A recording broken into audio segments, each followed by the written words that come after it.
welcome to the Good Games Podcast, episode number 205. This is a show where we talk about video games and gamer-related things. My name is Frank from Pon Manso, and I'm your host. And as always, I'm joined by the co-host of the show, Alex Nunez. What's happening, dude? Not much, sir. Just here chilling. Although I did have a fairly crazy shock over the weekend. Uh-oh, what happened? I was chilling on Sunday. I was like, let me laze about, let me watch a movie. And I loaded up the modern day classic, Indiana Jones and the Kingdom of the Crystal Skull. Oh, God. I don't know what possessed me to do it, but it's like, whatever. Let me just let's revisit this madness, this fever dream of a movie. Okay. Yeah. But the shock came at the end when the credits came on, and then I saw a familiar name that I hadn't seen in forever. And that name was Ernie Reyes Jr. And I was like, what? Oh, shit. He was in that movie? I just saw that movie. I never saw it. Was he in it? Was he in it, or was he like the stunt coordinator or something? He was in it. He was one of the stunt people. Basically, there's a scene sort of early on in like the second act of that movie where they go to a cemetery in Mutt. He's one of the two guys, those like cemetery warriors is how he's credited. He's one of those guys. He's the guy with the blow darts. Oh, wow. I was like, and then I had to go back and freeze frame, and I'm like, holy shit, is it him? I haven't seen that dude amazing. In forever, since like Teenage Mutant Ninja Turtles 2. Yeah, that unfortunately, like the last thing I remember him in, I didn't even realize it with Indiana Jones, but the last thing I remember him in like vividly was The Rundown.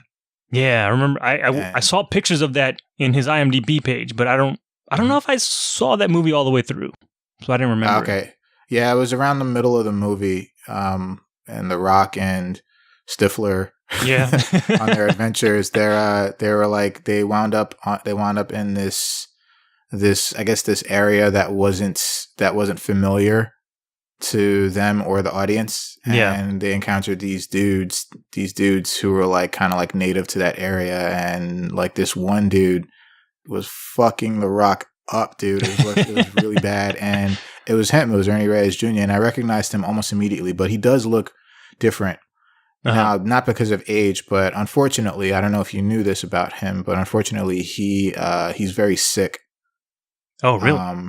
As of right now, I'm not sure what his condition is right now, but yeah, he felt very, very ill, and I saw this kind of like fundraiser thing going on. It might have been a few years ago that people were trying to raise money to kind of like give him, help him pay his medical bills and give him the care that he needed. And wow, I don't know what happened. I don't know what the result it was of that, but but yeah, he looks different because of that as well. In The Rundown, he looked great. Like he was like tip top shape, but right now he's just kind of, he's not looking very good right now. Damn, so, that's crazy. I didn't know that. Or at least as of that point in time, I'm hoping that he's gotten better. Right, yeah. So, yeah. And I think those movies came out around the same time, if I'm not mistaken. Or no, wait. The Rundown came out like, what, 03? Oh, yeah, 02 or 03, early 2000s, yeah. But yeah, and Crystal Skull was like 2009, 08. 2008, yeah. Yeah. Yeah. So if he was, But he's been in stuff like fairly recently, again, just based on his IMDb, so. Okay, that's good. That means, I guess that means he's better now. But yeah, that's cool. That's cool. Yeah, I remember him from Ninja Turtles 2, man. Yep. And Surf Ninjas. Jesus Christ. Surf Ninjas, I can't believe that was a thing. But yeah. I will always know him as like the one true Donatello.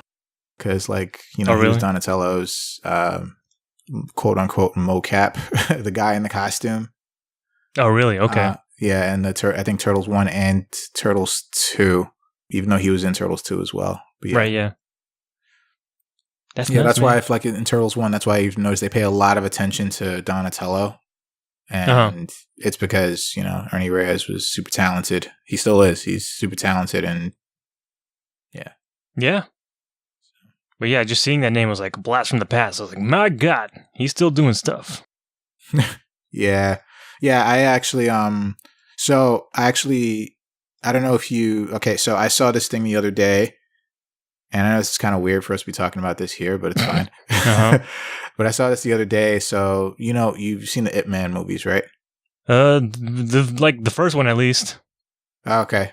Oh, you should watch them, dude. The second one is great. The second one is like the best. Although I thought I heard like middling things about the later one, so I was just like, yeah, the third one wasn't that good. There were some highlights, but it was just kind of like going a little off the rails. Right. But they're doing a fourth one. Okay. And the fourth one, apparently, Mark Dacascos is making a comeback to that film, and I was like, what? Okay. Do you know Mark Dacascos? Yeah, the goddamn, what's the name of that song? The Bananawe? Yeah, that. Yeah. Only the Strong. Only the Strong. That guy. Yep. He's also the judge in Iron Chef. Yep. Yeah.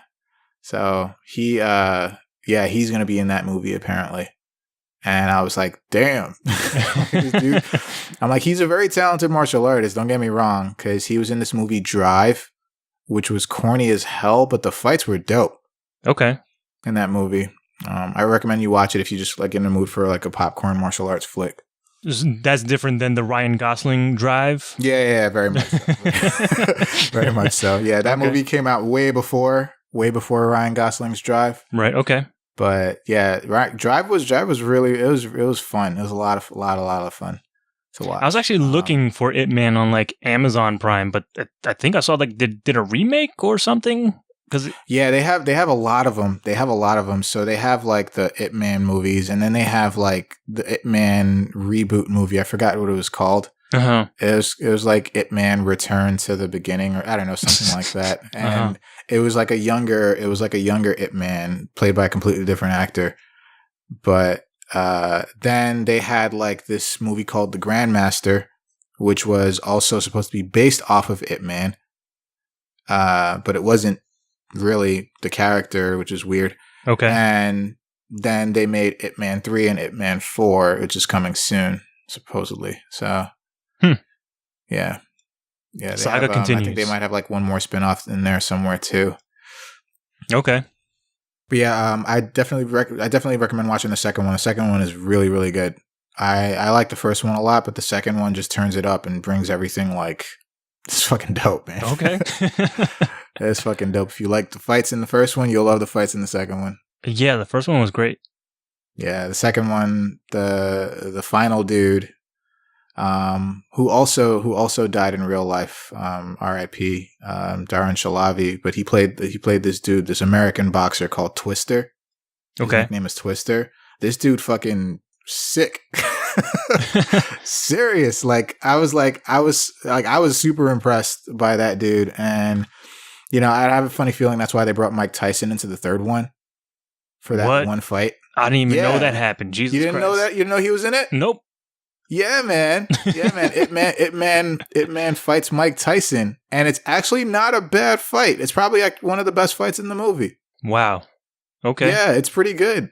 The premise is cool too, because the way they set it up is like Tyson, well, doesn't matter like how they got to that point, but Tyson's like, if you can beat me in 3 minutes, which is one round for me, if you can beat me in 3 minutes or survive in 3 minutes, I'll let you go. I'll let you walk away from here. Mm-hmm. And so they fight, and the fight literally lasts 3 minutes. Wow. Like, in real time. Okay. Which is so cool. And when at the buzzer, oh my God, Tyson was about to KO this guy, and he stops at the buzzer, and I'm like, fuck. That fight was dope. So yeah, I say watch it, man. That part of it, man, 3, just because I think it's on YouTube. Okay. Yeah, it's pretty cool. Awesome. Pretty cool. But the rest of the movie was it was all right. It was all right. Is it better than the Crystal Skull movie at least? Yes, it was. Okay. Yes, it was. But anyway, I feel like we're going down a hole. Just 'cause I love martial arts films like the next person. But yeah. But all right. So let's get into it. Let's get into what we've been playing for this week. Mm-hmm. And start off with you as always. So what you got for us this time? So this week I got to check out the closed beta for the upcoming The Crew 2. I played that on the PlayStation 4. And I don't know, I never played the first The Crew, but I knew it was kind of like this weird open world racing game from Ubisoft. And somebody was giving out codes. I was like, sure, I'll have one of those if you don't mind. And then downloaded the game and checked it out. And I don't know. I guess my first impression is that I'm not in love with like the physics of the racing, like at least the car racing stuff. Mm-hmm. But I think the new thing for the sequel is that they introduce a whole bunch of other vehicles, specifically like planes and boats, in addition to the typical cars. So you get a wide variety of things to do. People, of course, joking online like this is Ubisoft's version of Diddy Kong Racing because of all the different vehicular kinds of racing you can do. But yeah, I don't know. I do enjoy the other stuff like the boat racing and the flying, the planes and all that more than the racing so far. But they're doing a thing with this game where I guess they're splitting the game up into like different disciplines of racing. So it's not necessarily like, oh, here. So like one of them, like the first one I went to is like off-roading because I tend to like rally racing games. Those are fun for me. So I chose the off-road discipline, and they have these like fancy sort of cutscenes. And after a while, I realized how formulaic those cutscenes were because when you switch over to other disciplines, the other people are saying exactly the same thing, just with like different wording. And I was just like, God damn, because you basically the formula is you start a discipline, you meet your mentor for that discipline, they introduce you to the upcoming rival. And they basically tell you like, hey, you've got talent, kid, but I can teach you the skills. Or, hey, you've got a lot to learn. Or, some different take on that. It's the same exact thing. So I was very happy you could switch or stop the cutscenes because it got very old very quick when I was swapping around. But yeah, so I started with the off-roading discipline. And they start you off in an off-roading race. And it was like, I don't know, it felt very plain to me because the race was on this like super wide track. It reminded me a lot of like the Madagascar level in Uncharted 4 in terms of like looks, and you're just kind of going down in the general direction of the checkpoint. And I don't know, there wasn't a lot of challenge to it. So I was like, okay, that's the off-roading section. And then I think I jumped straight to like the plane stuff, and that was a little more interesting.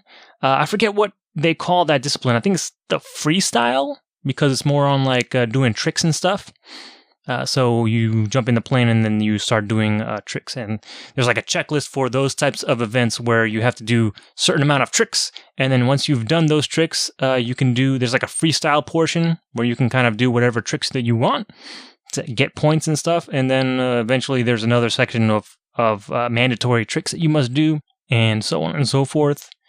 But yeah, it seems like every discipline has like, I guess, sub-disciplines, and it kind of moves on from there. So I guess once you progress past like the first level of that discipline, then you get onto the other stuff. So I think for the off-roading stuff, there's like the basic races that I was doing. I forget what they're called exactly, but I think beyond that, there's like, it sounds like what are like actual rally races later on. And then I forget what the other ones are, but that's kind of the gist of everything. I know for the street racing one, for example, like if you did that discipline, you start off with like typical circuit racing on roads. And then later on, there's like drift racing. And I think there's even like sort of like a drag racing sort of deal, or just driving like super high end kind of cars. So that's kind of like the progression there. But yeah, each discipline has its own progression. And I don't know, I guess this day and age, everything is all about social media. So the way they kind of track your progress is by how many followers you are getting. And you get followers by, I guess, doing tricks and other things while you're either racing in a race or traversing the open world. So yeah, like when you're not in a race, you can pretty much go wherever you want. And you can go wherever you want in the entire country of the United States. Or at least their version of the United States, which I had heard about from the first game, because it's like a compact version of the US, and I don't know, seeing it is kind of strange, and it's a weird look into, I don't know, just the design of it is okay. So you're from the East Coast, like I am, familiar with New York City, right? Mm-hmm. New York City is where it typically is. Next to the west of New York City is New Jersey. That all checks out. To the west of New Jersey is Coal State. What? Coal estates, so where they, I don't know, export and manufacture coal or whatever. And sure. Okay. And New Jersey pretty much consists of Jersey City and Bayonne, and I guess some like suburban areas. And so if you're like to go south, like down the coast from New Jersey, you hit Jersey City first, right? Because you're leaving out of New York. That's where you go. You go down south, you hit Bayonne, which is a weird choice for a New Jersey city, but okay, I'm with it. And then you go, like the next town is Washington, D.C. Wait. You're fine. What about Pennsylvania or Delaware? Well, I think that's where they're grouped up in coal states. Oh, wow. It's just kind of like an amalgamation of that. But yeah, there's like weird gaps in like certain cities. So they'll hit most of the big cities. But yeah, that's like, I don't know. There's a lot of like, they're kind of fudging the lines in between, and the shape of the country is not exactly right, but sort of like the geographical positions of like the big landmarks are there. I think St. Louis is in there. Dallas is in there. Miami. Speaking of Miami, that is where your home base is. And I don't love the first person stuff in this game, but in certain areas, like you can go to, I think each of the disciplines has like a headquarters you can visit, and you can kind of walk around in first person. But I don't like the way the first person looks and or controls. But yeah, you can go to your home in Miami and then, walk around your apartment, which is basically like this 2-story warehouse building where you can park all your cars and your vehicles and all your other achievements and customize your person. And your bed is when I found the bed, I don't know how to react to this, but so imagine you're in this big ass warehouse, right? And in one of the corners is a bed. It's a mattress on top of a pallet on the floor, right? And as the headboard, there is a giant 2-story American flag from the ceiling to the floor, right behind where typically your bed's headboard would be. And I was just like, what the fuck is going on here? That is a choice to make. I don't know. I was like, goddamn, this is America as fuck. Yeah. Yeah. But yeah, I don't know. You have you start the game, you have a decent amount of choices for your characters. You can't like customize them. You just have a choice of like a different pre-made characters, but they do a pretty good job in terms of like diversity of the different characters. You can, I think in the full game you can eventually like customize what they're wearing, but I couldn't do that in the beta.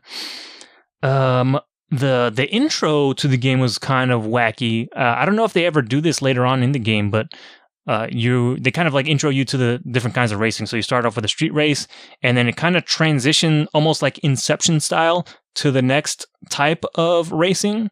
So like you're racing down a bridge at the end of this street race, and in the distance, like the bridge and everything in the world is kind of like rotating up, like it's folding in on itself. Like the Inception movies, or even like the Doctor Strange stuff, all that craziness happening there. And then you kind of, it does like a weird transition into the next thing. Like now you're in a boat and you're doing the same thing, and kind of transitions into the plane stuff. And it's kind of a cool effect, but I don't know if they use it outside of the intro. But it was a sight to see for sure. But other than that, yeah, I don't know. Just the physics of like the car racing, I don't know. It feels a little too forgiving.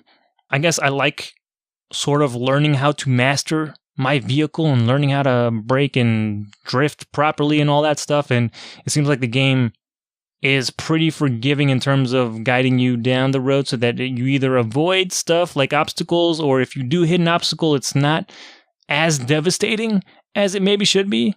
Because you can like flat out go from a straight and then hit like a brick wall, and your car is fine for the most part, and it's not a very jarring like stop. It's kind of weird the way that happens, but I don't know, it just felt off to me. And different jumps you can't do. I don't know. I think it's just I've been playing too much, or I had played in my past days a lot of Burnout Paradise. So, you jump off a ramp and I want to do flat spins, where you hit the handbrake at the last second and just fucking spin in the air. You can't do any of that in this game. So I was like, what's the point if you can't do any kind of tricks or whatever off the ramps? What's the point? Just do sick jumps for nothing? Whatever. But yeah, I guess speaking of Burnout Paradise, they do sort of some of the like the social stuff where if you are like, for example, in the plane, the first thing I did, of course, was try to go as high as I fucking could.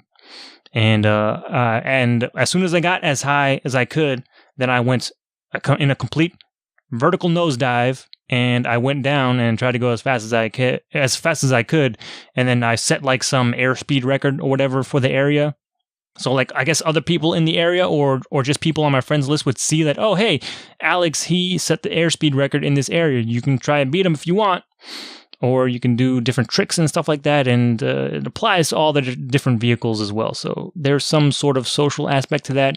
I didn't get to do any of the multiplayer stuff, so I didn't like race with other people to see what, if anything, was there. But yeah, there's stuff to do in the game. I don't know if any of it's like super interesting.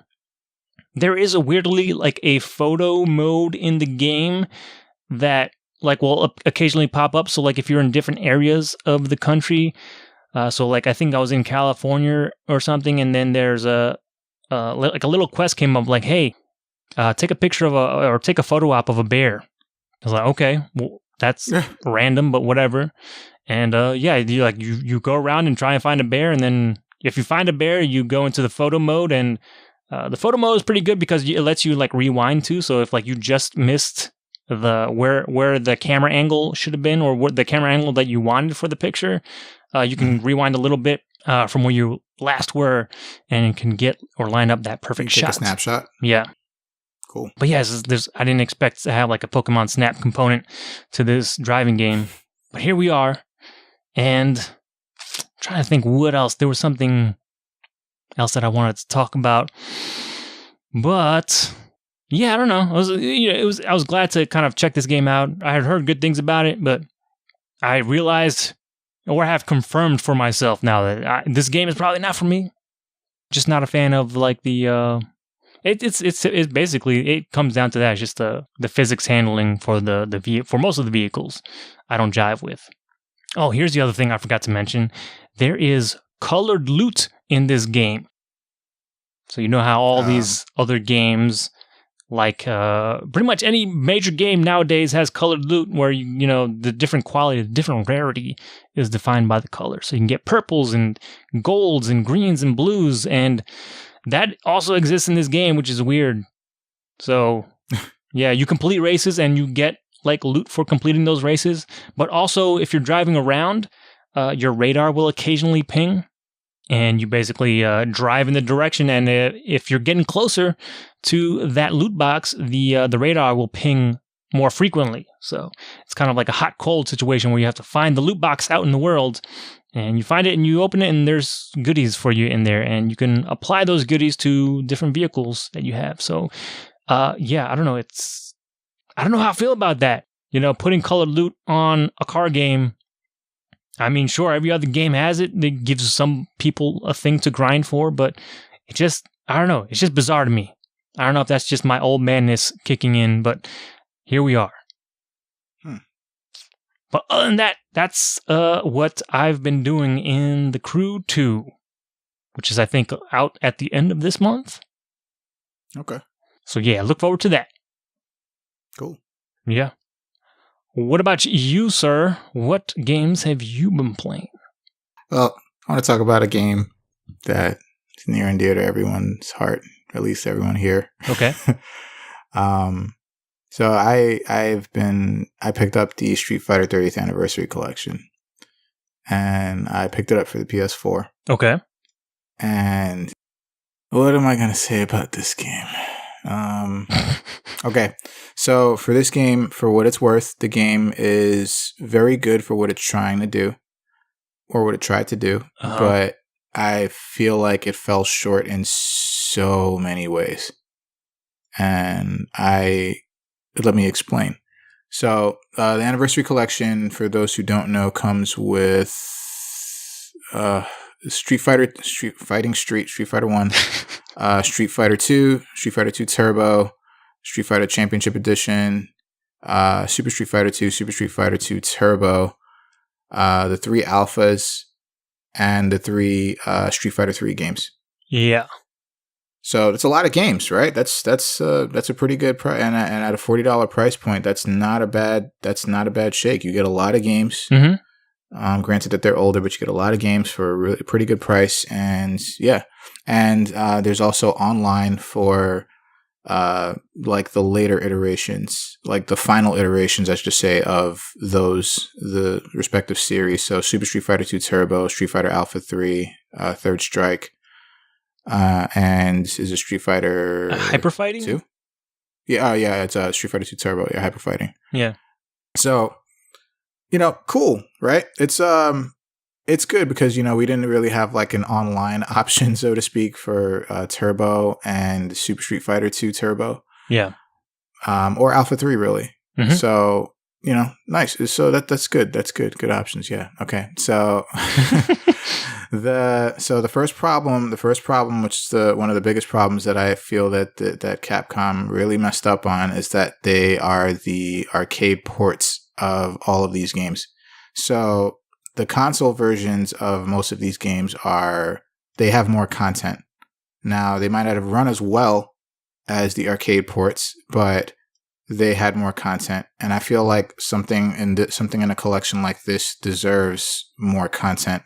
It deserved like the console versions of these games, just so it could be a little more fleshed out. Because one of the things that this game is severely lacking in is content. Now, it has a very comprehensive history of Street Fighter, which is really nice, and it is a lot of information, but that's just what it is. It's just information that you can find very easily in this day and age if you just look for it.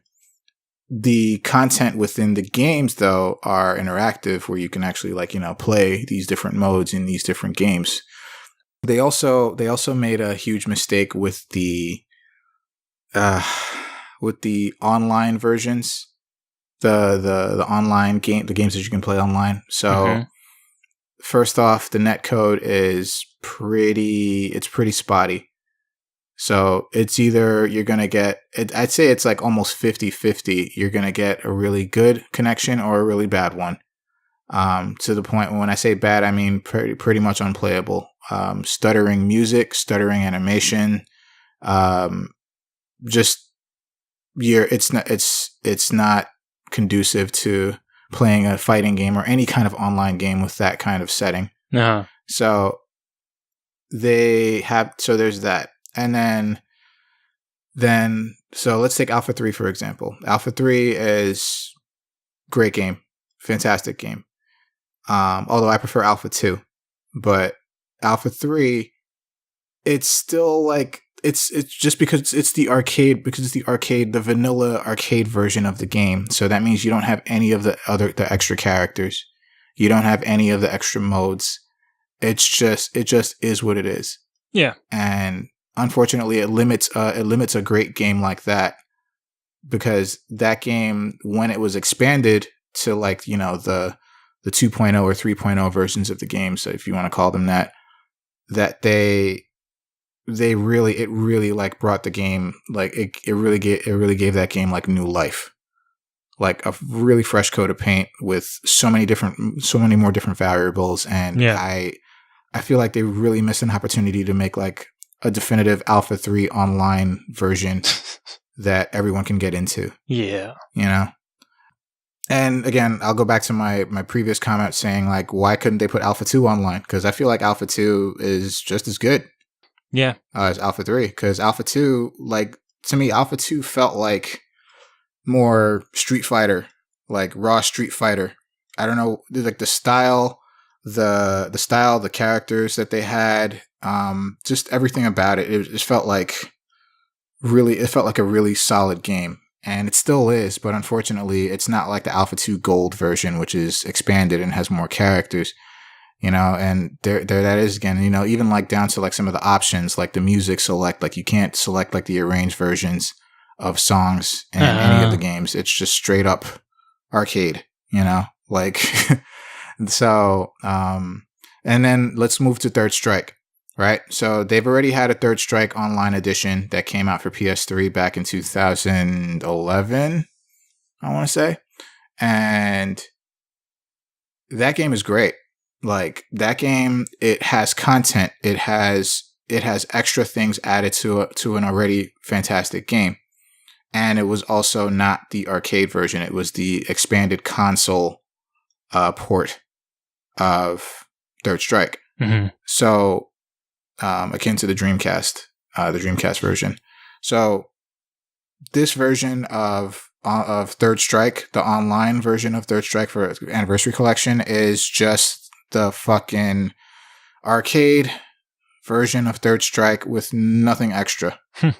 So, where the Third Strike Online edition that came out 7 years ago it's bursting with content, like at its seams. This is just a fucking raw, stripped down, bare bones version of Third Strike. Third Strike as a game, it holds up very well. It's still personally one of my favorite fighting games to date, and probably one of my favorite games ever. Uh-huh. But they really dropped the ball on this one. Mm-hmm. They could have made it, again, they could have easily just brought the fucking online edition version over to it. But they really just fucking, it's like, I don't know if they're trying to leave room for DLC, but I don't think they can do that in this case. I don't know. Because it's just straight up doing like emulation. It's just like emulation of arcade versions of these games. Yeah, I mean, that's what this package is. It's an emulator package with a handful of ROMs that some of them have online functionality and some of them don't. Plus an included gallery of history of Street Fighter and stuff. But other than that, that's it. It's just an emulator with some ROMs. Yeah, that's it. And it's just like they really, I think they really could have, like, even at that price point, I think they really should have brought like Street Fighter Alpha 3 Max to this game, especially because Alpha 3, this is like the first like HD remake of Alpha 1, 2, and 3 that we're getting in a long time, because we had the Alpha Collection back in the PS2 days. Yeah. And that also was bare bones. That was also just straight up arcade ports, and I'm not understanding what Capcom's issue is with just bringing over the very much expanded versions that they had. Like, they fucking had Yun, Maki, and Eagle in Alpha 3 Max. They had all these modes in Alpha 3 Max, and it ran so well.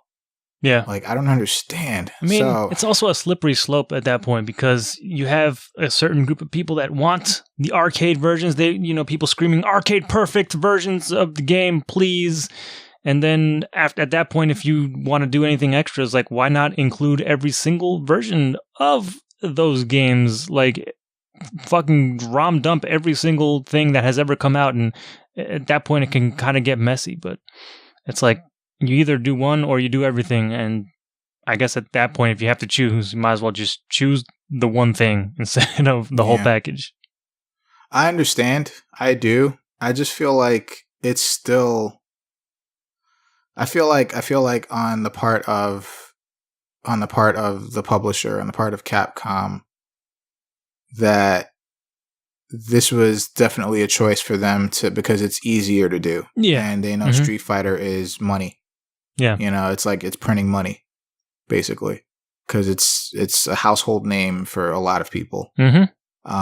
And I feel like it wasn't about quality this time around. Yeah, it's a big package with a lot of games. Great.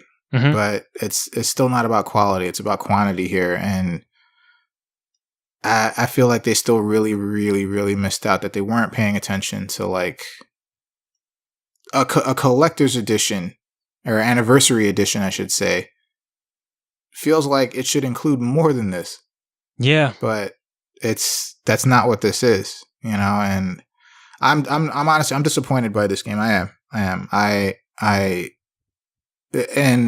should have known. I should have known because I talked about the Devil May Cry HD collection that they released previously for PS3, and that was like whatever. And then the PS4 the PS4 version, I'm like, okay, there might be more to it. It's the same fucking thing. Literally the same fucking game, same menus and everything. Mm-hmm. And there's also some issues with the game. With some of the games themselves. Like, I believe there's an issue with Super Street Fighter 2 Turbo that the AI in Super Street Fighter 2 Turbo is like ridiculously hard. Well, I think that's because, again, Arcade Perfect release. The 1.0 version of that ROM was hell of hard, and they had to stupid hard replace it later on. Right, and actually, the game is being delayed, I think, in other regions to fix that issue, amongst others. Right. So I'm not sure. I know that issue is going to be fixed. Like, they're going to release, like, the 2.0 versions of the game, of that game in particular. But I'm hoping that, like, oh shit, like, will all the other regions get, like, the other extra shit?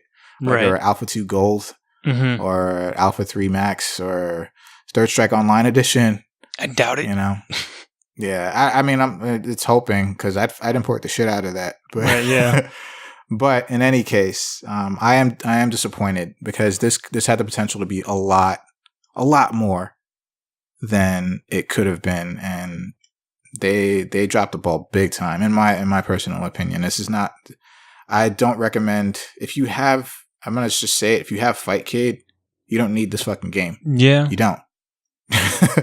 You don't, because you have online functionality with all of those games on Fightcade. Yeah, it's a shame. 30th anniversary and all that. You'd think it'd be a bigger deal, but and it's not. It's really not. Yeah, it's really not. It's just a huge fucking cash grab, and I fucking hate that I bought into it. It's a shame. Yeah, it sucks. It really is. Because I really, really wanted to play fucking, like, I would have loved to fucking play Alpha 3 Max like, online with people using, like, DJ and T-Hawk and Balrog and just, like, all, like, Guile, all these fucking characters, dude. Mm-hmm. Fuck, man. But nope. Fucking dropped it. Not this time. Unless we get Super Street Fighter 30th Anniversary Collection. Mm-hmm.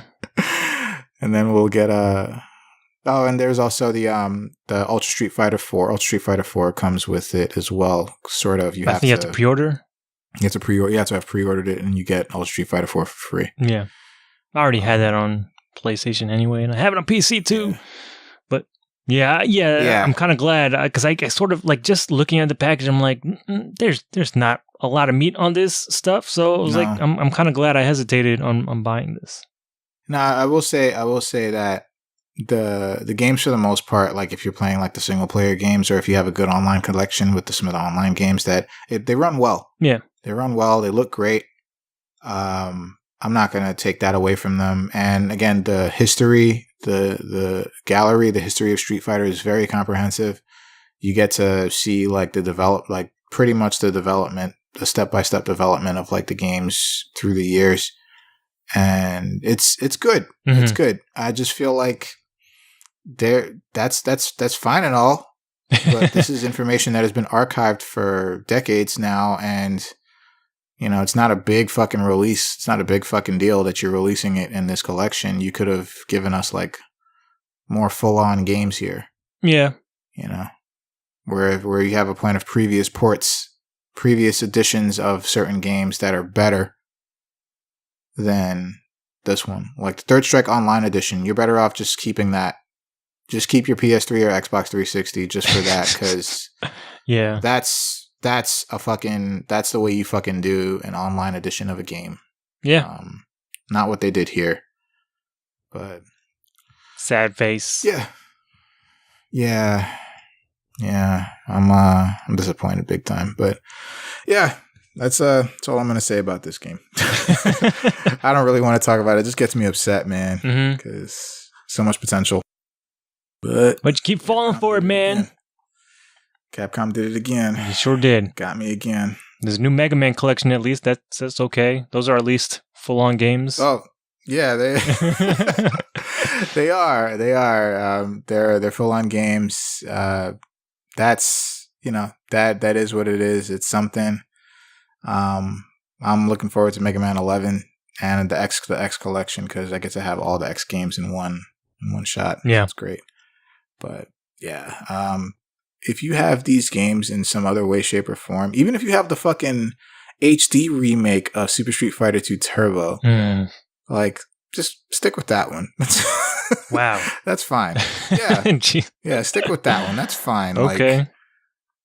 Like, if nostalgia hits you that hard, then I'd still wait for this to go on sale. Would you buy Ultra Street Fighter 2 over this Anniversary Collection? Ooh. That's a real Sophie's choice.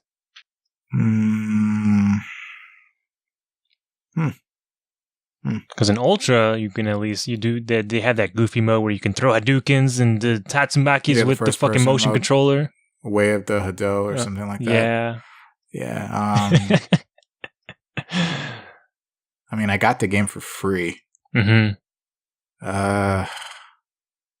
It's tough. That's honestly tough. I would say the Anniversary Collection just because of numbers. Okay. You know, like just because it has like all of those games. Yeah. And again, and another thing with the whole arcade perfect bullshit. There's only training mode in the online games. Yeah. But even then it seems like it's kind of hacked in there. Oh yeah, it's super fucking like it's super dumb. Like it doesn't make sense. And another thing that just aggravated me about the online games in this Anniversary Collection, I just wanted to mention. So when you play a match, you get matched up. So first of all, there's no real way to like kind of like skew the skill level. So you just go and they match you up with whoever. Like there's no way to like kind of say like, oh, I'm a newbie. I'm getting into this game for the first time. I want to fight people that are like at my skill level, or you know, or I want to fight people that are stronger than me because I'm familiar with these games. Nope, it's just random. You can get fucking wrecked, or you can get you might be fighting against someone who is very, very new to the game. Right. It's a crapshoot.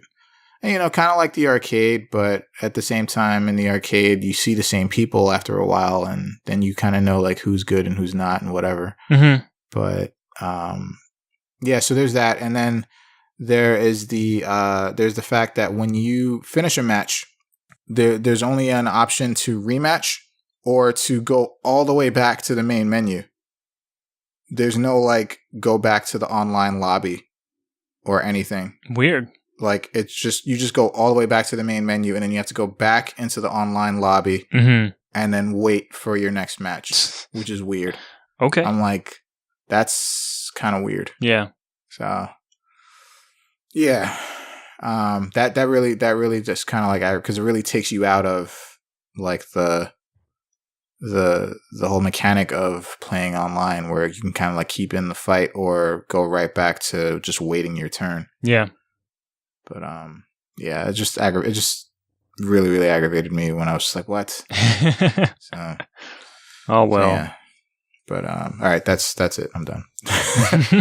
So we are going to move into headlines now. And before we do, or while we're doing it, please go visit innercitygeeks.com so you can follow along with us with what we're going to be talking about. So first up, we have a finalized E3 2018 press conference schedule. E3 is next week, as you're listening to this, and should be pretty good. I'll be there, so I'll let everybody know. See how long you're outside waiting, baking in line. Dude, I don't know. I hope they really, really like kind of take care of that. Yeah, this time, because it was pretty hot. It's pretty hot last year.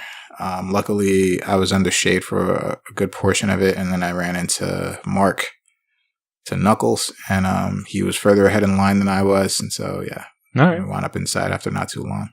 But in any case, so the press conference schedule as it stands is that EA is going to be going first on Saturday, June 9th, 11 a.m. Pacific. They are most likely going to be discussing more Battlefield and Anthem, and we'll see what else they have in store from that point on. Mm-hmm. Microsoft will be coming out the next day Surprisingly, because Microsoft usually goes on Monday, and they are going on Sunday, the 10th at 1 p.m. Pacific. I don't know what Microsoft is going to be really bringing out to the table. It says here New Gears is a safe bet with the whole Walmart leak. Yeah. That might be a sure thing. I'm assuming a new Halo is coming out, like we discussed prior on this show, and I believe that was also another kind of leak there. Mm-hmm. But yeah, besides that, I don't know. Yeah, they need some really good exclusives. Yeah, because they are severely lacking in that, and they always have been. Mm-hmm. Well, I don't know about always, but for sure recently has been pretty bad. Yeah. So later that evening, Bethesda is going to be doing their press conference, and thank goodness, because Bethesda was like 1 a.m. or like midnight last year when they did their press conference, Eastern Standard Time, I should say. And they're most likely going to be talking about Rage 2 and Fallout 76. Which we'll be discussing actually in a little bit. Man, I'm getting flashbacks of Elder Scrolls Online lady. I'm just super hyped about all those games. Jesus. Oh, boy. But Bethesda, hopefully, yeah, I'm pretty sure they're going to have some good stuff planned. Yeah. The little snippet here says it's also safe to expect new Prey stuff to be announced. So yeah, actually, I'm actually kind of kicking myself because when we were doing E3 predictions, one of them that I wanted to make was that Bethesda was going to like do another game in one of their existing like id franchises, and I was thinking more along the lines of Quake, but it turned out to be Rage 2. I was like, holy shit! Could have had one. Yeah, could have had one more. It's all right, man. It's all right. Well, I mean, we still don't know for sure. So nope. So yeah, we'll just have to see. So the following day, on Monday, June 11th, up first, Square Enix is actually coming back to the stage to do a press conference. They haven't done one since 2015, and that's when they announced Nier Automata.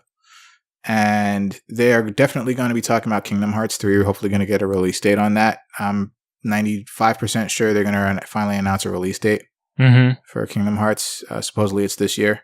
I just hope they just say, it's out now. What?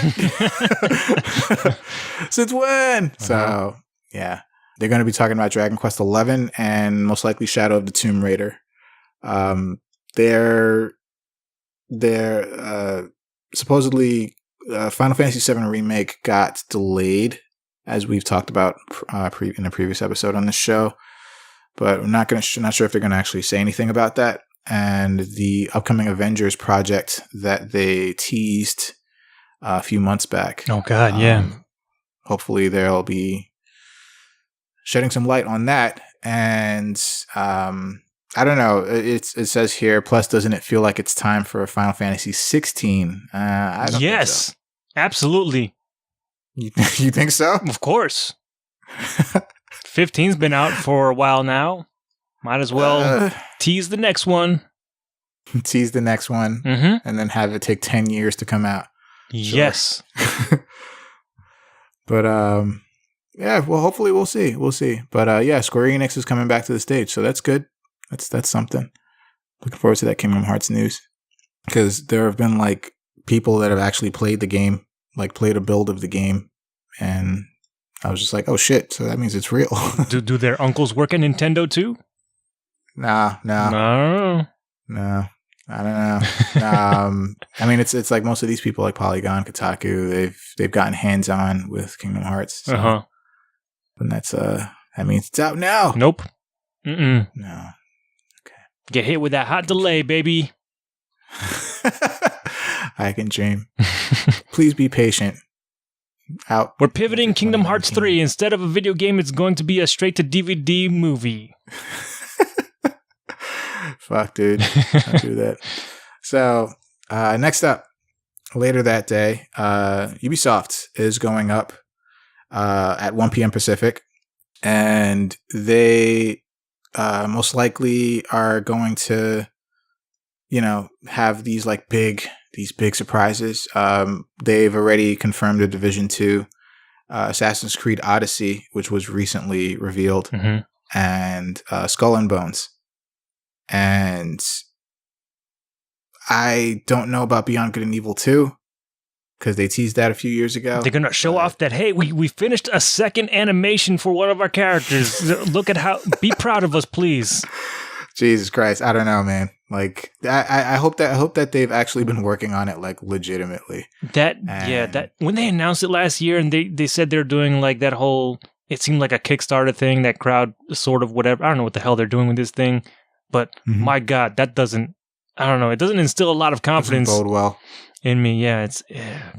I feel feelings, Frank. I want that game to come out and I want it to be good, but in the state that they're doing it in, this process that they've got going on, I don't believe in it. Yeah, it doesn't bode very well, and especially with like development processes of certain games like this, big games like this, could be a while. Could be a while before we see anything like concrete saying like this is really happening. Like Kingdom Hearts 3. But yeah, Ubisoft is up at Monday, 1 p.m. Pacific. I'm hoping for another Raving Rabbids 2D Rayman. For another 2D Rayman. Just do it. Just do it. Just do it, guys. I know you've been working on it in secret. Nope. And I'm going back to Microsoft. I'm hoping for. Well, we'll talk about that later. So next up. One of the big ones, Sony, is going up. And apparently they said that they weren't going to be doing a press conference, but it seems here that they are this year. They were trying to, there was a rumor that they were trying to go the direction of like Nintendo, doing like a pre-recorded presentation. Yeah, it was kind of up in the air what exactly they were going to be doing. Yeah. But yeah, they also promised that during this, whatever it's going to be, it's going to revolve mostly around 4 games. Spider-Man, Ghost of Tsushima, Death Stranding, and The Last of Us Part 2. And there are going to be apparently some third-party announcements and indies that will be shared with everyone.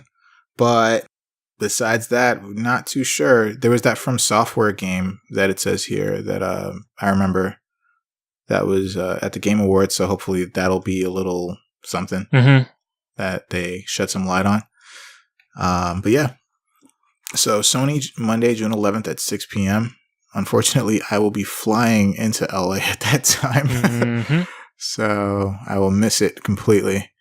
And this is weird. Not sure how it's going to work out, but Nintendo, arguably the winner of last year's E3, is going on Tuesday at 9 a.m. Pacific time. But they're doing a Nintendo Direct instead of a press conference. They haven't done a press conference in quite a while. And the highlight will be Smash Brothers, obviously, and other games that they plan to bring to the Switch. And hopefully we'll see some third-party stuff. I want to see...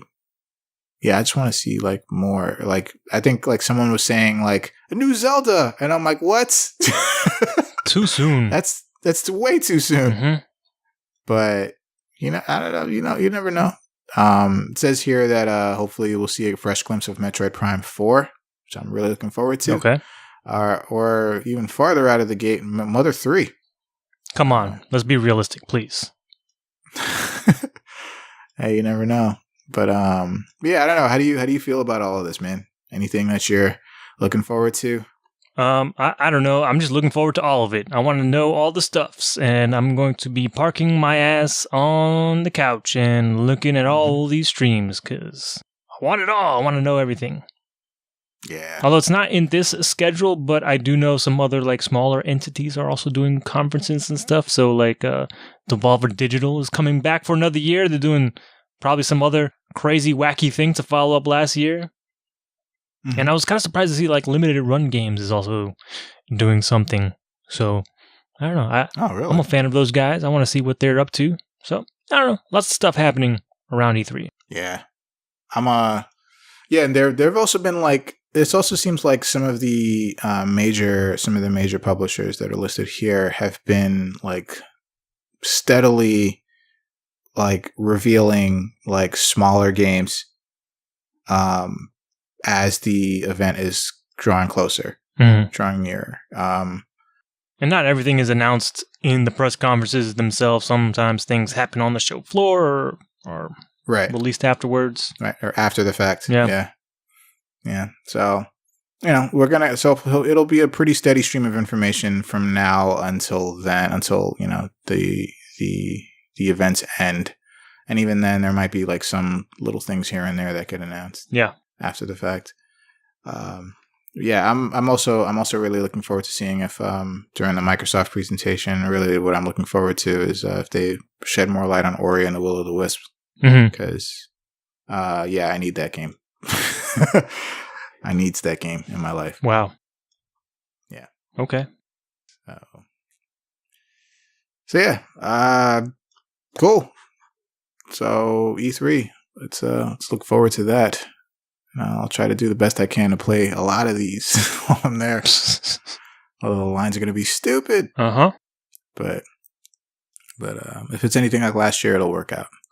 So, all right. So, speaking of Fallout 76, which is something that we had just mentioned. So, sources say that Fallout 76 is an online survival RPG, which is kind of a ways off from the Fallout games being like a single player experience. So apparently this game was originally prototyped as a multiplayer version of Fallout 4, with the goal of envisioning what an online Fallout game might look like. But it's changed over time, and it's going to be like an online survival RPG. And it is very much going to be multiplayer based. And it seems like Bethesda even notes that they're taking a risk with this, but it's something that they're excited about doing, and it's something that they want to kind of explore and see if they can pull off something like this. And the game is actually named after the series' Vault 76, which has been kind of a thing mentioned in 3 and 4. And Vault 76 was meant to open just 20 years after the nuclear war, whereas the Fallouts 3 and 4 took place over 200 years after the war. And I'm not a huge fan of Fallout, but I think that the game does very much lend itself to this sort of thing.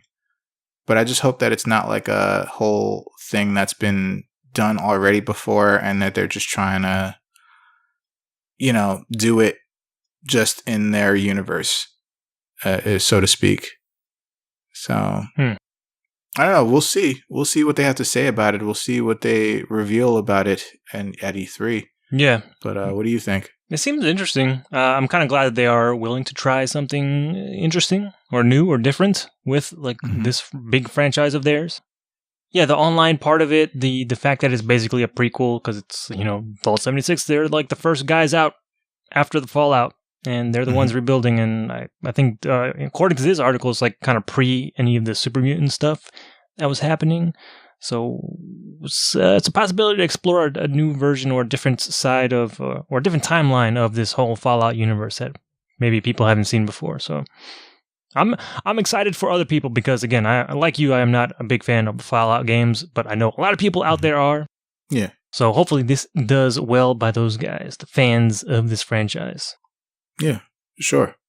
I know a lot of people would be excited about it regardless. And it would also bring a lot of more multiplayer-oriented people into the fold, and maybe give them a chance to kind of go back and see like what started all this. Yeah. Yeah. Cool. So in other news, remember that Pokemon game that we were talking about that was rumored to be coming to the Switch? Yep. That turns out to have been true. That was like all of it, basically. Yeah. So a new Pokemon game has been announced for the Switch, and Let's Go Pikachu and Let's Go Eevee. It's real, and it's actually going to be coming to the Switch on November 16th. Nintendo announced this last week. And it seems like the games are going to kind of follow a hybrid formula of Pokemon Yellow and Pokemon Go. So in Pokemon Yellow, like, you have your Pokemon or Pikachu really follow you around, and Let's Go Pikachu, Let's Go Eevee, they'll follow you around either on your shoulder or on your head, and they're going to kind of be like, hey, they're going to kind of be your guide to things. And with this, it's like, it's kind of cool, but I don't know, it's kind of limiting because what they're doing is that it's like a couch sort of Pokemon Go experience. And I'm like, I don't know. I mean, you're not moving in your like living room or anything. You're just going around the different towns like you would in a normal Pokemon game. In a normal game, right? And so that's what kind of like confuses me a little bit, because I'm just like, well, Pokemon Go, I think it was such a big thing back when it came out because people were like getting up and going, and so incorporating that into this kind of game, I'm like, I don't know if they were trying to appeal to everyone like that game did, or they're just appealing to hardcore fans. Like, well, that's a lot of people, but it's, I don't know. I feel like the Pokemon Go aspect doesn't kind of need to be there. But anyway, listen, Frank, a lot of people still play Pokemon Go. I know. In fact, you and I both know at least one person that is heavily into Pokemon Go to this day. Is it you? No, it's not me. No. Okay. All right. So yes, this is real. Also, very interesting thing is that they're going to be releasing a Pokeball shaped controller. Yeah. It's going to be called the Pokeball Plus, and it'll basically be able to bring one of your Pokemon with you as you explore the real world. And I'm like, okay, cool. I think that's just another peripheral that people are going to just clamor to get, and it won't be enough of it. Man, that thing looks really cool. Especially if I were much younger, that actually would be my jam. Because you catch a Pokemon and it does like the whole Pokemon cry out of the controller. It's like, what? That's fucking dope. I caught a Pikachu and it says Pikachu. That's crazy. At least you think they get that right. Uh-huh. But yeah, so also this game is going to have a drop-in, drop-out co-op, which is a first for the series. So there are going to be points in the game that are going to be like indicators that will tell you when a second player can join in, and then second person just couch co-ops with you with the second Joy-Con, and they can play the game with you, which is interesting. You don't seem impressed. I don't know. We'll see. I don't know. I'm just like, it seems unnecessary. I kind of think like Pokemon is very much a single player experience. Only it's definitely a multiplayer experience because of the battling, but that's like one-on-one, like, yeah, player versus player rather than player and player versus competitive versus cooperative. Yeah. So, yeah, it's again, for newcomers, I think they would want something more cooperative than actual competitive. Sure. And again, this is one of those things where I'm just like, I kind of feel like it's a Pokemon Go kind of thing where they're just trying to incorporate an element of that game into this game, and it's like weird, but whatever. I don't know. I'm not a developer. I shouldn't. I am always open to new ideas, and I also would like to add that Nintendo also did say that there is going to be a core Pokemon game that is in development for the Switch. Yeah, right now. That it's not this game. It's going to be another core Pokemon game. I don't know if it's the Pokemon RPG that we've all been waiting for.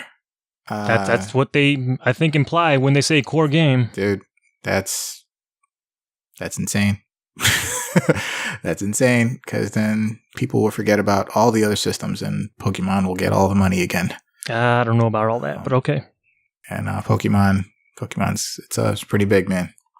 Like Nintendo, I don't know, Nintendo felt like it was one of those break glass kind of moments back then, but now it's like, we're doing great. So strike the iron while it's hot. But yeah, I don't know. How do you feel about this game? I think it's cool. It's not for me for sure, but I think it's cool that it exists. I like that I sort of like the ideas of the Pokemon Go integration, because apparently you can send, at least of the original 151 Pokemon, if you have any of those Pokemon in Pokemon Go, you can send those guys over to this Let's Go games and have them there. So that's, I like that idea. And it seems like, I don't know how it works, but it seems like there's also like a sort of Chow Garden sort of feature where you can have Pokemon, I don't know from where, from the game into Pokemon Go or vice versa, whatever, but you can kind of have them in sort of like this garden, this Go Garden, or I forget what they call it, but all that stuff looks pretty cool. The graphics look fantastic. I love this is, a step closer to that Pokemon RPG, or this might be, that, because it is based on Yellow and it's basically that game, but maybe a little more simplified. But that's there's nothing wrong with that, especially if it brings more people into the fold. Mm-hmm.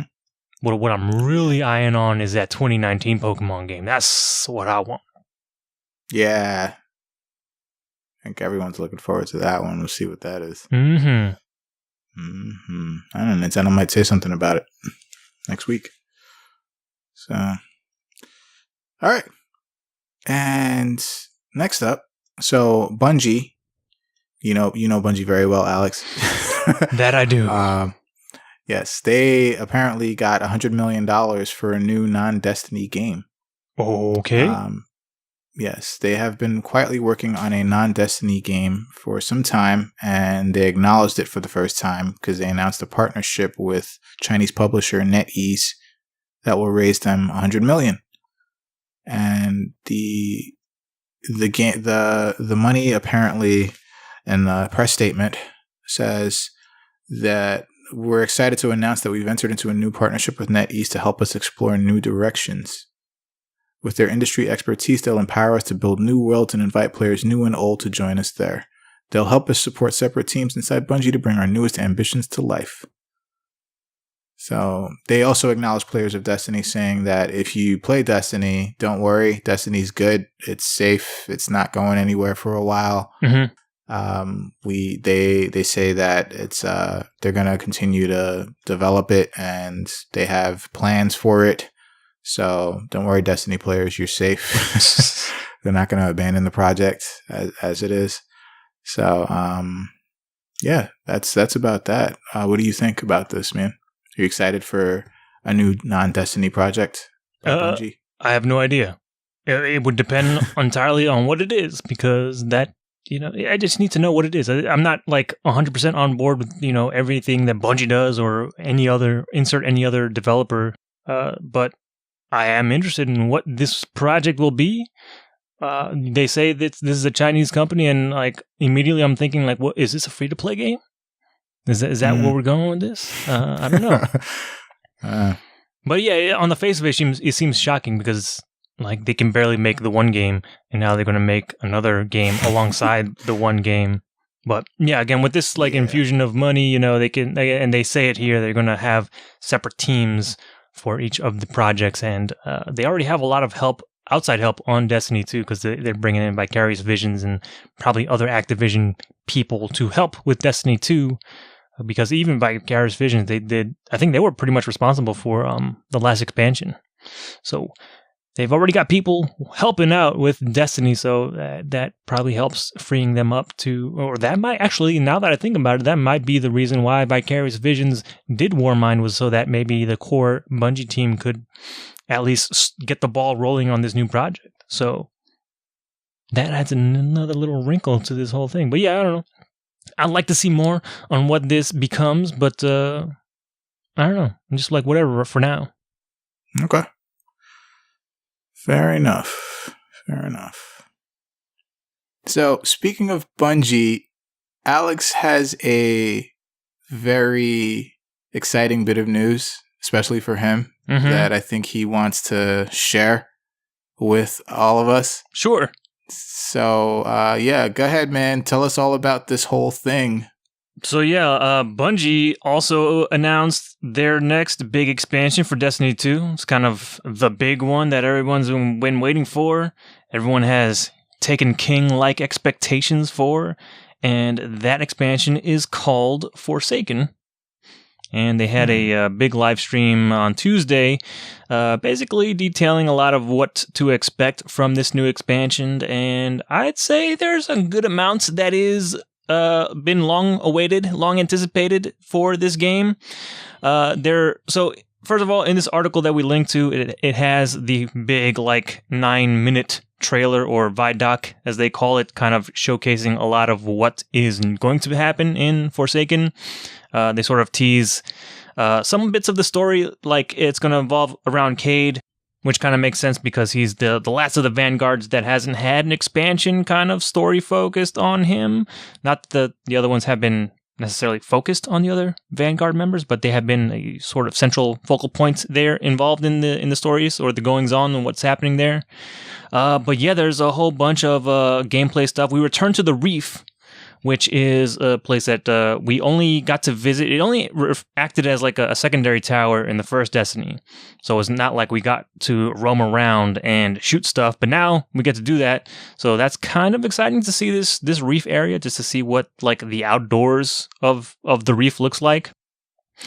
And they showed off a whole bunch of gameplay modes. There's a Gambit mode that they're calling, which is kind of both a PvE and a PvP event, which looks kind of interesting. It from what I saw in the trailer, it reminds me a lot of Prison of Elders, which is essentially just a wave-based arena kind of shooter. You are slapped into an arena and you just shoot a bunch of enemies as they come out. The twist is that you are competing against another team, another fire team, so it's 4v4. You guys, each team is in a separate arena facing a separate set of enemies. And every time you kill enemies, they drop motes, which essentially works as some kind of currency, and then you can take that currency and bank it in a vault that is in your arena. And I think by banking stuff in that vault, it'll spawn a blocker in the opposing team's arena, so that they have to deal with that guy if they want to then bank currency into their vault. So I don't know. To me, it kind of triggered off a bunch of competitive Puyo Puyo, or those head-to-head Tetris games where you just you do this big chain and you send junk blocks to the other screen. And I'm that's kind of cool that they're doing that. And thinking Bust a Move, Robotnik's Mean Bean Machine. Yeah. Columns. Yeah, it's all of those games. It's pretty cool. But I think there's also, I don't know how you trigger it, but one person from the opposing team can go into the other team's instance and fuck them up as well. So that sounds like it could be a whole lot of fun. Just, both cooperating with your team and then also competing against the other team. So I don't know. It sounds like a cool idea. I wonder how that whole thing works together. But I'm intrigued for sure. That looks really cool. They teased a bunch of other stuff that people have been waiting for. Primarily, the weapons system is getting some changes. So now you have, you can do whatever the hell you want with the weapons. You're not stuck with just 2 primary weapons and a power weapon. Now you can, they even went out of the way to say hey, you like the way Destiny 2 or Destiny 1's weapon system work, where you have, a primary weapon, a secondary weapon, and a heavy weapon in your third slot? You can do that. Or if you want, you can have all 3 shotguns in each slot. So do whatever the hell you want. So that is kind of exciting. That's awesome. I don't understand how that's going to work though. I don't know if it's tied into the revamp of the mod system that they're doing. They introduced a new weapon type. Bow and arrows are coming to Destiny 2. Ooh. Which, again, it seems weird in a sci-fi game like this, but in the trailers, it looked really cool. A lot of other exciting stuff was, I think this is what they're doing, is that they are introducing new supers for each of the existing 9 subclasses, which they showed off a handful of them in the trailer. I think the Solar Hunter one, which is typically the gunslinger subclass, you basically get to throw flaming knives. You get to throw 3 of them at a time. It looks kind of sick. The Stormcaller Warlock gets a freaking laser beam that they can shoot out. Voidwalker Warlock can teleport across the arena and then just do big area effect attacks, which kind of makes them a roaming super. But yeah, there's a whole bunch of crazy shit. The Sunbreaker Titans, they get a big, almost Rise of Iron hammer instead of like the Thor hammers that you used to get. You get a big ass staff with a big hammer on the end of it, and you can throw like flaming tornadoes with it, which looks pretty cool. It looks pretty cool. But again, I don't know how all that works. I don't know if it's just new subclasses or if it's like a thing in the subclass tree where you just pick a secondary. You pick one of two supers, which, the original would be one of them, and then the new ones would be the other selection. So all of this, I saw all of this, and I'm like, holy shit, I'm very excited about all of this. And then the other shoe dropped, and they mentioned an annual pass that they were going to give people, which I was like, oh, fuck, here we are. I knew it was too good to be true. Complete with premium content releases. Except it's not like the old season passes where you got like DLC content. This is different. So they haven't explained a lot about this. It's kind of vague. There are some images on the article here that kind of show off like what they showed off on the stream. And so basically, here's what you get for the annual pass, or this is what they say you get. So it says it includes 3 premium content releases, and there are 3 different seasonal events, it seems like, that will be throughout the year.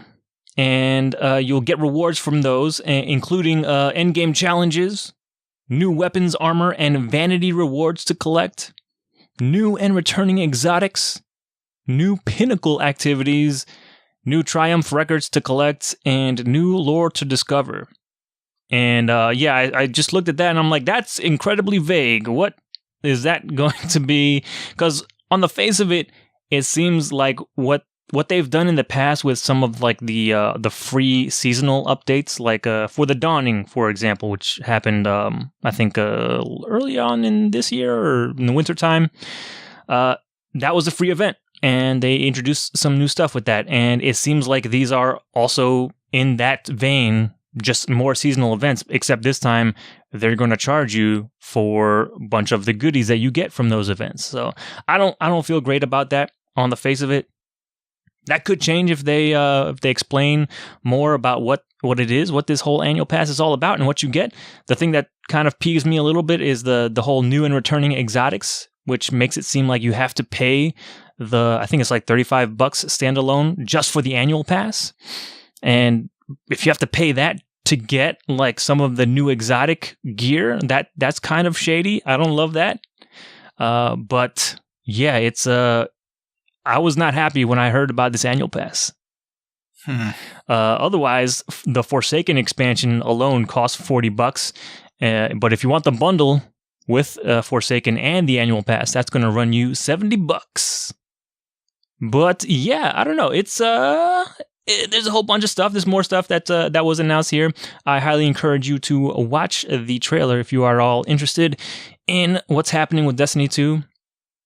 Although I was happy to see that Mr. Matt McConnell, who was a guest of ours forever ago, made an appearance in that trailer. So I was like, holy shit, I've seen that guy before. I talked to him once before. Talked to that dude. Yes, of course, this is before he made it big. Yeah. And went to Bungie. Mm-hmm. But yeah, it's pretty awesome. But yeah, this announcement stream, this reveal stream for me was a roller coaster of emotions. It started off really great and then just was like, what? Why am I here? This is all wrong. You guys sucked all the fun out of this room. But I don't know what else to say. I don't know if you have anything to add or any questions about this. I have some questions. It seems that the general reaction that it's like too much to it's like people were asking for like this kind of thing, but like they got it in spades and then more.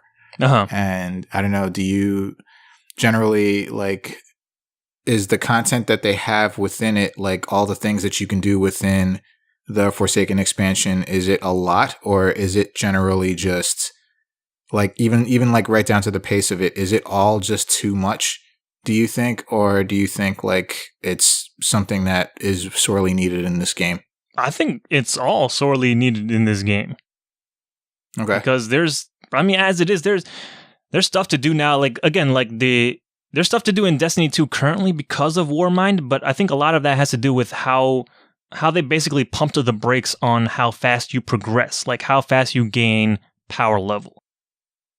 And that's like the main thing, like at least making me still play the game. Like if it was like back in the old days where like you increased your power level at a pretty decent pace, I would have been done with Warmind like a while ago, but they've kind of slowed things down artificially with Warmind. But yeah, like what I want is just more like actual content, more actual things that are fun to do. And like Gambit mode seems like one of those things. I don't know how long that will last. But yeah, they also teased the new raid, which actually looks kind of cool. They just showed off like the new area, but it reminded me a lot of Alfheim, actually, from the new God of War game. It has a pretty good look, but yeah, I think all this content is sorely needed. We need a lot more cool stuff to do in Destiny. Okay, cool. Yep. All right. Well, I'm excited for you. I hope that this is everything that you've been looking for to breathe new life into the game. I hope so too. Like so far, I feel like I'm definitely going to buy this expansion, but I am on the fence mostly, but mostly in the no camp in terms of the annual pass. Like I don't want to buy that, especially if it's what I think it is, which is them charging for the previous seasonal updates that they've done for free. Mm-hmm. Well, I wish you luck, sir. Thank you. with that whole thing. And so yeah, moving along to the last thing for this week. Square Enix's mobile Go series is coming to an end, unfortunately. No. Yeah. So they confirmed this last week. A few days ago, actually. So they apparently say that the game's price point factored into the decision to mothball the series. There hasn't been a new Go game since Deus Ex Go in 2016, and they felt that the $5 price points of each game were kind of like it was a little too high to ask for people of the games. Now, not saying that the games weren't quality, but they felt like that was still a little bit too much for people to pay. Man, people are dumb. It showed. Well, it showed because the games didn't sell. Because man, that well. People are dumb. If you say so, Alex. If you say so. But yeah, that's basically about it. So yeah, that sucks. That sucks. No more Go games. Nope. What are we gonna do? Cry in the corner for a while. Obviously, you are impacted by this decision. Yeah. Were you expecting them to kind of announce something or bring something to the forefront? Yeah, that's the thing about this. Like when I saw this headline, I was like, like that makes sense because I, for one, didn't know where they would go from here. Like what other franchise they would slap the Go on, the Go label, that Go franchise on. Like what else? Like would they do a Final Fantasy Go? I don't know because up until now they've been doing potential. Yeah, because they've been doing like all of non-actual Square games. It's more of like the IDOS games. So. Mm-hmm. Yeah, like I played all those 3 games. I liked all of them a whole lot.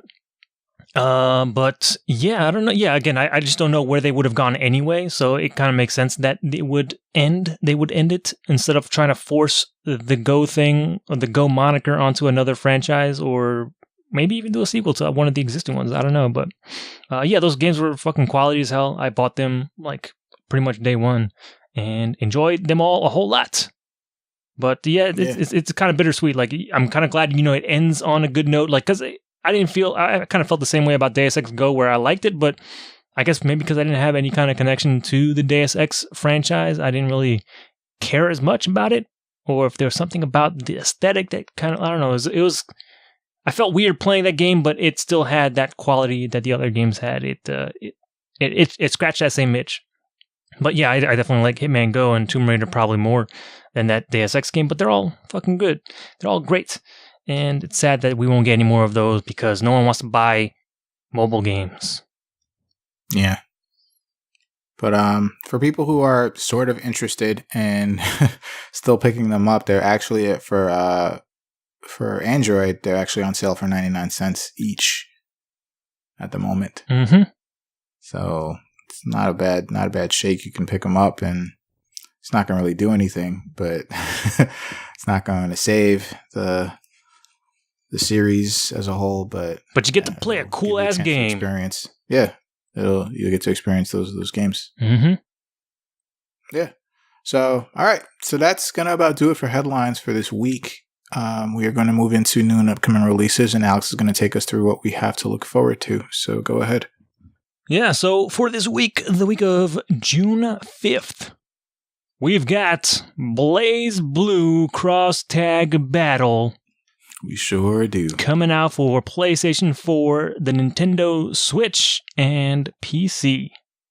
Mm-hmm. I'm pretty sure, I think it's a safe bet that you're getting this day one. Yeah. Yeah. It's, it'll be here tomorrow. It'll be here. Dope. Yeah. Also out this week is Awkward for PlayStation 4, Xbox One, and PC. We've got DLC for Far Cry 5. It's called Hours of Darkness, out for PS4, Xbox One, and PC. Happy Birthdays for the Nintendo Switch. Nobunaga's Ambition Taishi for PlayStation 4 and PC. On Rush is out for PS4 and Xbox One. Perils of Banking is out for the PlayStation 4. Riddled Corpses EX is out for PlayStation 4 and the Vita. Roller Coaster Legends 2, Thor's Hammer for PlayStation 4. Those two titles seem completely disconnected. I don't know how that's related, but all right. Sure. Also out this week is Runbow Deluxe Edition for PlayStation 4 and Switch. Yo, what? I wonder what makes it all deluxe. Yeah, I don't know. Runbow is dope. What would they have thrown in there? I wonder. I don't know. I really don't know. Maybe like more games, more mini games, I should say. Uh-huh. Yeah, it would be a perfect system for the Switch. Oh my god. Because it was on the Wii U. Yeah, right, yeah. At one point. But yeah, I played that game. It was great. Also out this week is Shape of the World for PS4, Xbox One, Switch, and PC. I don't want to say it. I don't. Say it. God damn it. Say it. You know it's true. Also out this week is Shaq Fu, A Legend Reborn. What? Wait, I didn't hear that. I didn't catch that. Shaq Fu, A Legend Reborn. Whoa! That's right. Shaquille O'Neal is I don't believe it. The highly anticipated follow-up to his Sega Genesis and Super Nintendo classic Shaq Fu. Oh man, it's just coming out of the woodwork with this. What? Yeah, is now out for PlayStation 4, Xbox One, Switch, and PC. It's on like everything too. That's funny. Yeah, now a lot of the Kickstarter stuff tends to be on everything. Yeah. Anyway, also out this week, The Elder Scrolls Online Somerset is now out on consoles, both PlayStation 4 and Xbox One. Vampire is out for PlayStation 4, Xbox One, and PC. It's made by the Don't Nod guys who made the first Life is Strange season. Yep. We've also got The Infectious Madness of Dr. Decker for PlayStation 4, Xbox One, and Switch. Warhammer 40k Inquisitor Martyr for PS4, Xbox One, and PC. Bloodstained Curse of the Moon. It's the same retro version of Castlevania-style gameplay from last week, but now it's out for the Xbox One.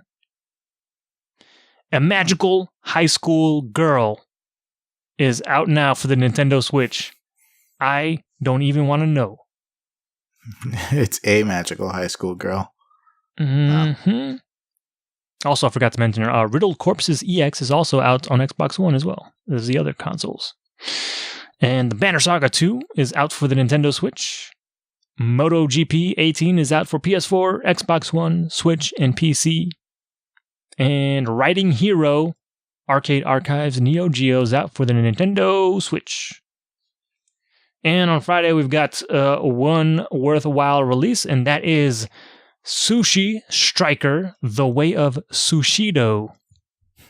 out for the Switch and the 3DS.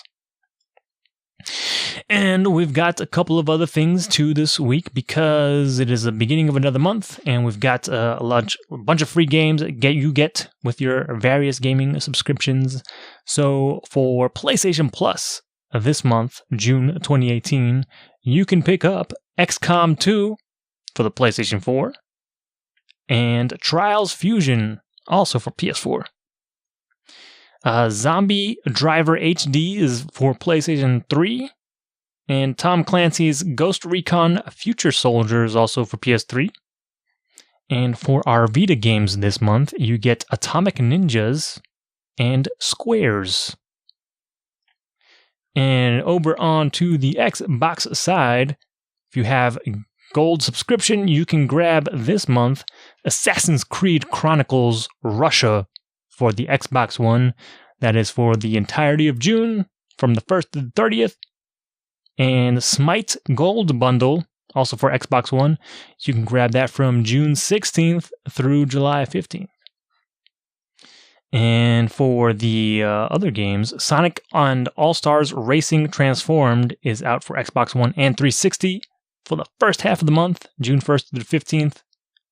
And finally, a Lego Indiana Jones 2 The Adventure Continues for both Xbox One and 360, back half of June, June 16th through the 30th.